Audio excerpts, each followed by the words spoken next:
DM Philosopher here, Matt's the name. Just going to go over my latest pack here. This one's a bit of a mouthful, but it's the Clifftop Garrison and Lighthouse. Okay, so let's jump in there and have a look at this map.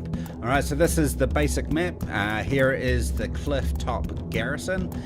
You can see it's a bit more of a simple structure than my harbour castle.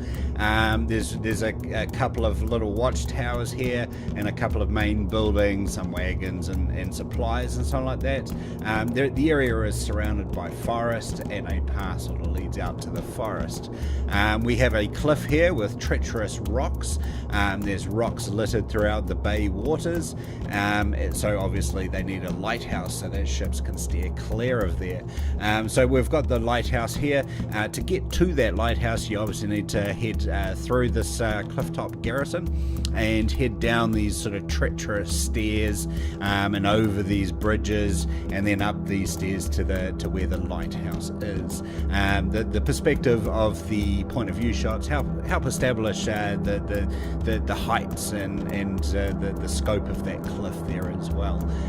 So you can see that based on these squares that this is quite a large scale map.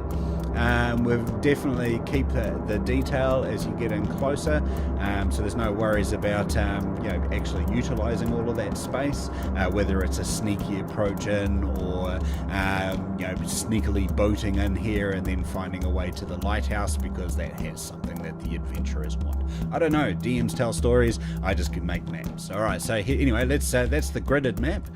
This here is the gridless map. We have the nighttime gridded map.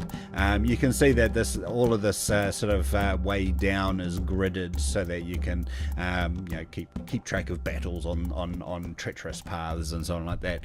And we've got the gridless nighttime map there. So anyway, so let's jump in and have a look at the point of view shots. A nice spectacular one looking up at the lighthouse just to begin with, but we've got an approach here to the Clifftop Garrison.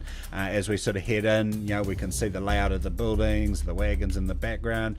Looking left, you can see one of the watchtowers. Looking right, you can see another watchtower and a couple of the main buildings. We can see the wagons that are being loaded or unloaded, and a few more of the watchtowers. So we've got those watchtowers, and here is the cliff and the path leading down the cliff. You can see that you wouldn't want to fall onto those rocks. That would hurt something chronic. So this is the pathway that the characters have to take to lead to the the lighthouse. The rickety bridges, imagine that during stormy seas, that would just be horrible. And finally we end up with a view at the top of the lighthouse looking down. We have the same nighttime, same vantage points, but taken at nighttime as well. So you've got the approach and the looking around the garrison, the watchtowers, the treacherous path, and lastly, that one you can sort of look down and see the pathway to there as well. So that is the Clifftop Garrison and Lighthouse. There's a lot of opportunity there for exciting play. Battles on treacherous paths, sneaking into garrisons, or managing to get into the lighthouse, and so on like that. So that is the Clifftop Garrison and Lighthouse. You can find that on RPG Now. I'll make sure that I leave a link under my YouTube clip as per usual so that you can find that. Thanks for listening, people, and happy gaming.